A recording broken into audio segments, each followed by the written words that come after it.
কোনো কিছুই অতিরিক্ত ভালো নয়।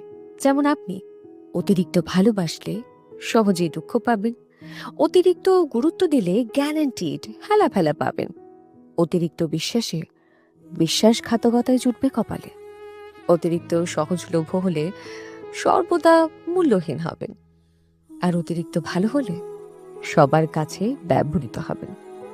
অতিরিক্ত সহজ সরল হলে এই গোলকে আপনি একটার পর একটা ধাঁধা পাবেন। অতিরিক্ত নরম হলে আপনাকে ঘাসের মতন মারিয়ে দেওয়া হবে। অতিরিক্ত মিশুকে হলে ব্যক্তিত্বহীন হবেন। আসলে পরিমাণ জানাটা ভীষণ জরুরি, বুঝলেন?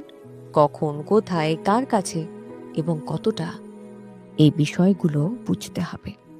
৫ টাকার কাপে ৫ টাকার চাই ঢালতে হবে, সেটা শিখতে হবে। নয়তো টাকা এবং চায়ের অপচয় সেটা কাপ করছে না, সেটা করছেন আপনি। Download ShareChat.